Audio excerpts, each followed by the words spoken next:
So yun, hello, what's up mga ka-Red Blaze? Ayan, babalita ko lang po na tuloy na po ang pagpapagawa ng ating rest house sa farm.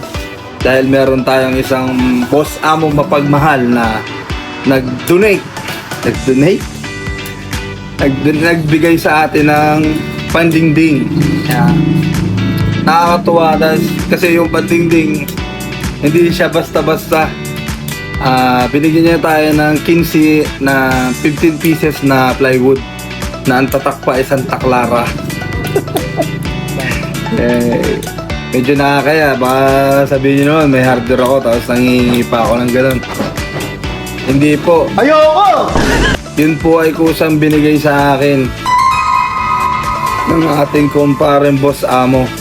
Yung iba talaga matuwa yung mga milyonaryo di ba?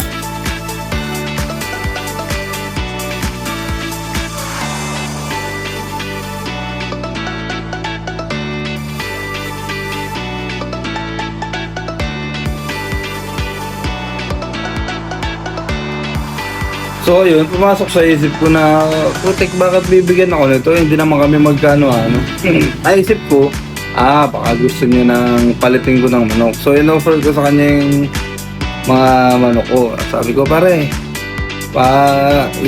kumuha ka na lang dito ng manok. Pero ang sabi niya sa akin, kukuha ako dyan ng manok, pare, pero hindi yung para ipalit dun sa plywood mo. Bibili pa rin ako sa'yo para suportahan yung negosyo mo. Ito sa hardware, hindi kami makapagbenta ng ganitong klaseng plywood kasi sobrang mahal nga na yan. Bihirang tao lang ang bibili niyan pagdating dito sa atin sa Quezon. So yun, parang bigla lang din ako napaisip kasi bibihira lang ang taong tumutulong na hindi humihingi ng kapalit sa panahon ngayon. Or yung tulong nila, sila mismo magbibideo sa akin na ibibigay nila, or pare mention mo ako dyan sa na binigyan kita ng ganun. Pero siya hindi, nakatago lang ang kanyang identity. Ayaw pa nga niya, sabi ko, para pwede ba katang itag dun sa gagawin kong pasasalamat sa'yo? Huwag na! Sabi niya. Sa'yo, boss amo mapagmahal. Maraming salamat sa iyo. Malaking bagay yun sa resource ko yung binigay mo sa akin. Hindi lang yung pandingding, pati pang kesame, baka sobra pa yun. Sana i-bless ka pa ng maraming ni Lord. Yung binigay mo sa akin ay maging times 100 ang maging balik sa iyo. Dahil ikaw ay nakatulong sa kagaya kong punong-puno ng pangarap tapos lang sa pera. So ayun nga mga ka-Red Blaze, ang sarap ng may ganyan tao na bigla na lang tatawag sa'yo or magsasabi sa'yo kung anong kailangan mo, pare, para makausad tayo din sa pag kaya ko, bibigay ko. Putik, yung binigay pala, napaka-expensive. Ang unang sinabi ko nga sa kanya may kahoy na doon. Ang na lang doon, pag naikabit yung kahoy, wala pang pandingding, nasa wali. Sa wali lang ang sinabi ko, parang hindi siya nasiyahan sa sawali. Sige pare, pakuha mo dito. Bibigyan kita ng plywood, pang dingding sa loob. Sa akin naman, akala ko naman yung ordinary na plywood lang at lang naman yun, kubo-kubo lang dun. Aba, nung dumating dito laki ng tatak dun sa Marin Santa Clara Kaya ayun, tuloy ang ating rest house, tuloy ang bangi kahit basa ang bunot. Sana naman ay yung mga late burns kasi natin pang out lahat yun. So magbebenta ako sa June 15. Ayun, ito nag-comment, nag-chat sa akin si paring Albert Nilo. Kinorit niya ako sa post ko kanina. Kaka-post ko lang kasi habang ginagawa ko itong video. Sir, baka po June 15 ay May 15 yung nalagay ko. Salamat din pare sa pag-remind sa akin. Mabalik tayo sa Santa Clara. Yun, dahil dun sa last video natin is gusto natin na maging mabuti tayong mananabong. Hindi tayo papayag na hindi babalik ang blessings na tinagos sa atin, diba? So yun nga, dahil gusto natin maging mabuting mananabong, hindi tayo papayag na hindi natin ibabalik yung blessings na binigay nila sa atin. Para yung binigyan mo marunong magbalik. Kwento mo sa pagong! Siyempre, yun kuno lang din yung kaya natin. Hindi naman tayo kasing big time soon yan Kasi yan running for millionaire, billionaire na yan Mabalik tayo sa iyo, pare. Maraming salamat. At yung plywood na yan is napakalaking tulong yan para sa akin, para sa farm. Kung magbago man ang isip mo at kailanganin mo ng laban at meron ako dito, pumunta ka lang dito. Kahit anong oras, kahit madaling araw, aahon tayo dun, mamili ka. At meron na, alam mo naman, medyo mabilis tayo magbenta ng manok. Alam kong kursunada mo yung mga tour lines ko.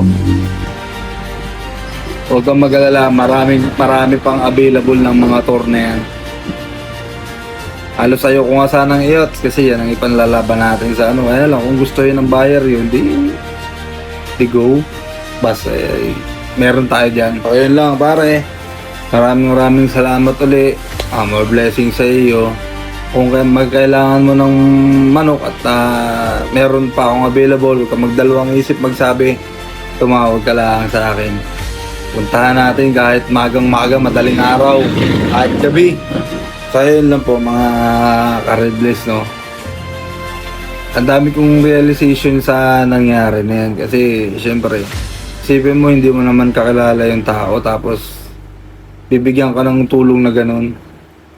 Kasi sa akin, sa isang pananaw ko about kay God naman, lahat ng bagay dito sa mundo is pag-aari niya. So, si Lord din yung unang nag-bless na para maisip ng tao na yan na bigyan ako nito. Kasi kanya yan eh. Kumbaga, gumagamit lang siya ng mga sugo ng mga tao para siya lang gamitin. Hindi naman siya pwedeng magdirekta sa akin na sabi sa akin ni Lord, Migo, kunin mo kay pare mo yung plywood, meron ako doon. Hindi naman pwede yung ganun, di ba? So, tao sa tao lang din mag-uusap. Inipon ni Lord yung puso ni pare para maantig siya at bigyan niya ako ng kakailanganin ko. So yun din ang isang part. Ito, kagaya nga sinasabi ko, lahat ng nangyayari sa buhay ko, ang feeling ko, ano talaga eh. So yun nga, ang feeling ko kasi, na lahat ng nangyayari sa buhay ng tao is laging may involved yan si Lord. Kung lumalapit ka sa Kanya, pero kung hindi naman din siguro Kanya papakilman.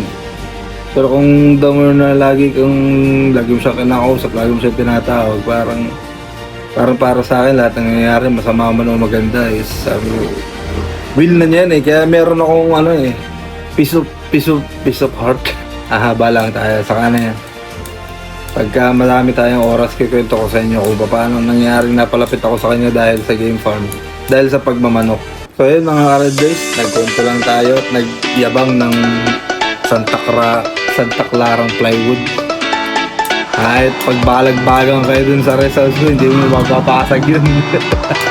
Eh mga ka-Red Blaze, diba napakasarap ng pagkatiwalaan ka dahil isa kang mananabong.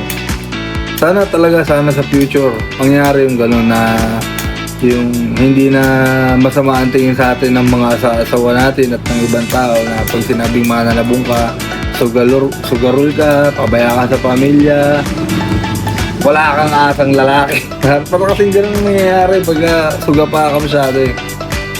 Sana pagdating ng future, sinabi mananabong ka, ay, ibang mindset niyan.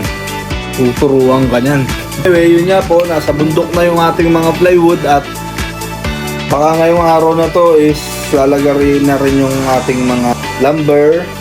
Yun, dire-diretso na ang kabit nun. Bibidyoan ko siya sa bala ko sana siya hindi ko ipakita sa misis ko sa ngayon kasi baka kontra-kontrayan na naman niya ako, pero wala eh, bigyan ako ni pare ng plywood.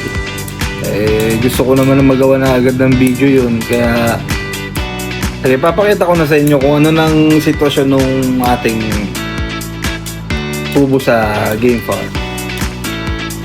Bye bye!